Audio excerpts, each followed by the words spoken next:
Garchi vaqt xeyli nima bo'ldi, men bu yerda taqriban 6 mas'uliyatni zikr qilgan edim. Ikkitasini yangi aytdi, yana birtasini xulosatan men zikr qilaman.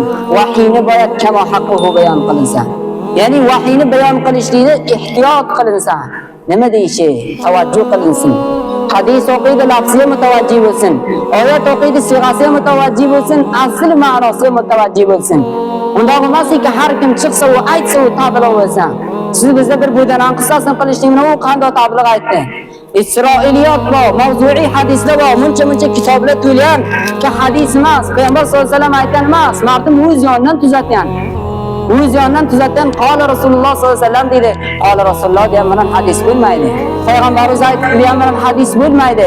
Ulamolar hadisga qoida qo'ygan, usul qo'ygan, jarh va ta'dil qo'ygan. Biron raviy umrida biron yolg'on aytgan bo'lsa, o'shaning gapi qabul bo'lmaydi. Biron matnga biron tag'yirot kelgan bo'lsa, o'shaning gapi sahih bo'lmaydi. Chunonki qaysi bir olimlar aytadilar, bu aytgan mardimki al-hayo minal iymon. Bir xulosa qilsa, bu aytganki al-hayo minal iymon. Al-hayo minal iymon degan payg'ambar sollallohu alayhi vasallam kecha tushida ko'radi. Payg'ambar sollallohu alayhi vasallam aytadilar, al-hayo minal iymon mana hadis emas. Darholiki al-hayo minal iymon kitobi hadisda kuladi bo'ldi. Al-hayo minal iymon kitobi hadisda hadisda payg'ambar sollallohu alayhi vasallam tishiga kiradigan aytadi al-hayo minal iymon, al-hayo minal iymon mana hadis emas. Bu jigarxun bo'ladi. Men kitobda ko'rdim, nima uchun bu hadis emas ekan? Allah subhanahu wa ta'ala ayat taylaydi, qaraydi, ko'radi ekan. Al-hayo minal iymon ekan. Bir hamza yondan qolin. Bir hamza yondan qolishlik bilan payg'ambar sollallohu alayhi vasallam aytdiki, bu mana hadis emas. Biron joyda arabida chunonki bizdan o'z tillarimiz ham ajami tilida ham shundoq. Bir zabar, bir zir joydan bejo bo'lishlik bilan ma'no tag'ir edi. Qur'onda ham shundoq. Bir harf joydan bejo bo'lishlik bilan ma'no tag'ir edi. Binoan vahiyni naql qilishlikda behtarin tabliğ bo'lishlik, behtarin taqrib bo'lishlik shuki oyat bilan istidlol qilsin. Aytmasin, ko'taru tashlav, mana polvonni go'rashu, to'pu nima tekka tabliq bo'lmaydi. Mavzu boyat tayin bo'lsin, boyat unga oyat boyat keltirsin, boyat unga shu mavzuga muvofiq hadis boyat keltirsin. O, bunda tabliq aytdiki behi. Chunonki kechaki mavzuda u hadislar lafzlarni g'alati o'qiydi. Ana shu uchun mutavajjih bo'lishlik kerak. Hatto shuncha bir ehtiyot qilishlik kerak, shuncha bir tavajjuh qilishlik kerak. Ulamolar oxirin andoza betavajjuhlik keladi. Mana o'shalarning maqsadi shomilki boya tavajjuh qilinsa. Bir qog'oz xutba. Shuni o'yindan 8 nafar saylov, bir qog'oz zir zavaran qo'ygan, bir qog'oz bir varaq xutba, o'yindan 8 nafar saylov mardini o'qib bera olmaydi. Mana shu namoz jumalada men o'zim eshitganim aytaman. Shayx men agar 10 ta yo 15 ta xutba eshitgan bo'lsam, bilamanki yarqisi darsa g'alati o'qiydi, g'alati bo'ldi, g'alati emas. G'alati bo'lsin. Aytlanki bi xiraso bo'ladi. Har kim o'zi kelgan gapni aytaveradi. Ana shu uchun boyat tavajjuh qilinsin. Payg'ambar sollallohu alayhi vasallam aytadilar: "Man kadaba alayya muta'ammidan falyatabawwa maq'adahu minan nar." Odamiki yolg'ondan menga bir gapni aytsa, o'z yonidan aytsa, qasddanki payg'ambar shu gapni aytdi deb, darholik men aytgan bo'lmasam, o'z joyini men aytmasdan avval omoda qilib qo'ysin. Noriya va do'zaxni o'zini tayyor etib qo'ysin. Mulla Ali Qori rahmatullohi alayhi mana bu hadisni tashrihida Mishkot Sharif mirqotda aytganiki, ulayki lafziy betafovutlik qiladilar. Irob hadisi saylab o'qilmaydilar, zabar uzerni saylab o'qimaydilar.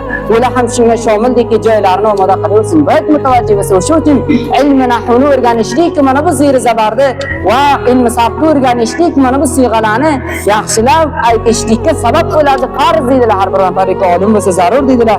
Shu uchun ulamolar avval birdan-bir hadis o'qimaydi.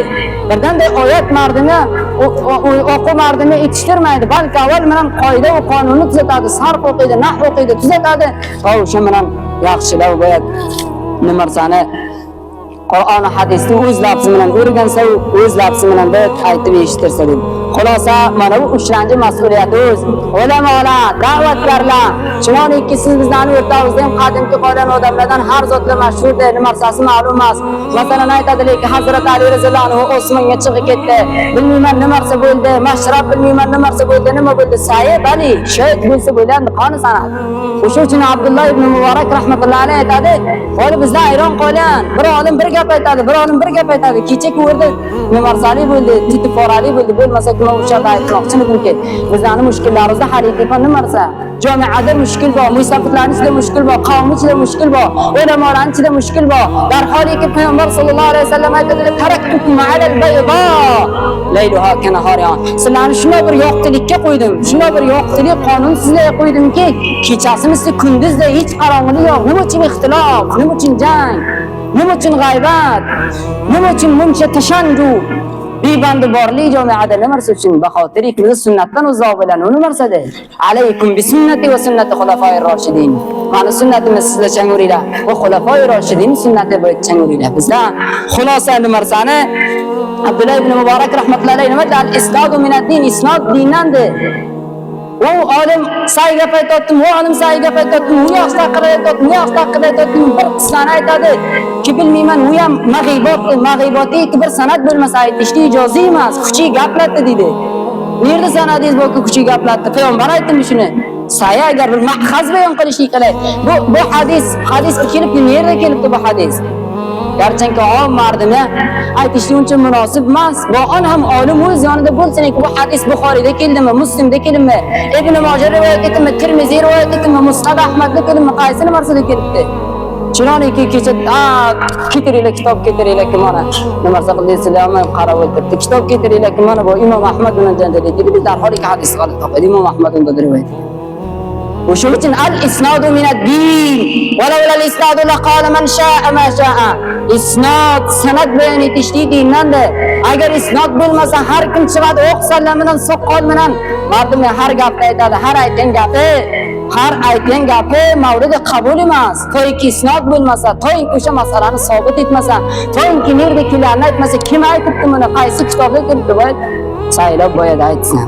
Xulosa, ushlanchi mas'uliyatimiz vahiyni barobarida unga ehtiyot qilishlik kerak, kamo haqquhu bayon qilishlik kerak, lafziga mutavajjih bo'lishlik kerak, ma'nosiga mutavajjih bo'lishlik kerak, Qur'onni tafsir bayon qilishlik, mardumga tafsir aytib berishlik har kim o'xdasidan kelmaydi.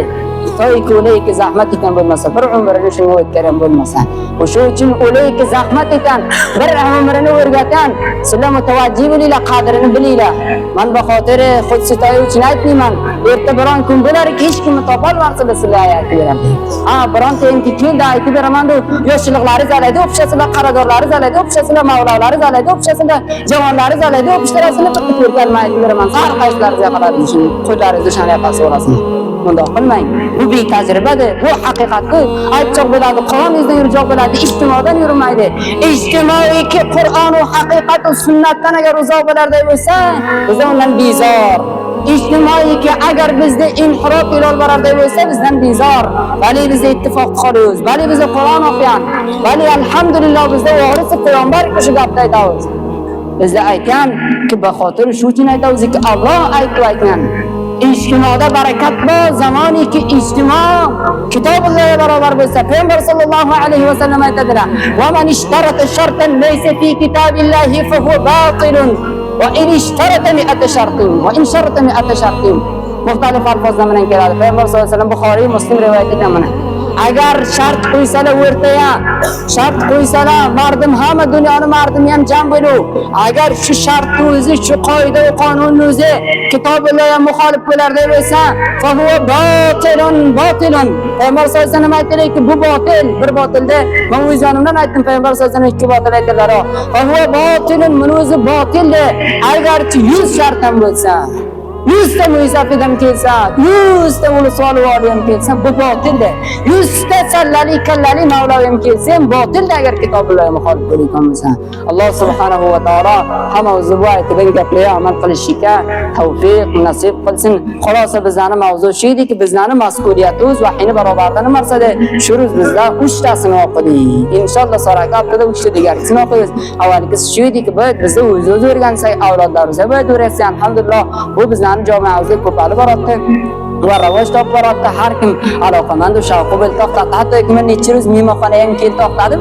Mayda bachalar o'shara keyin kelandi, otalari zuvardi-ku. Mo'ysabitlar yoki bir yarimta otalari buvalari ketirishar qo'yib ketdi. Alhamdulillah rivoj topib boryapti va hamchinon boshqalarga o'rgatishlik va ulamolarni o'rganganlarni mas'uliyati bo'ladi va hamchinon saylov ehtiyot bilan o'sha lafzda o'sha ma'noni mardimga o'sha haqiqatga yetishtirishlik bu ham ulamolarni mas'uliyati bo'ladi. Bizning kishlar ularning ham mas'uliyati bo'ladi. Alloh subhanahu va taolo hammamizga amal qilish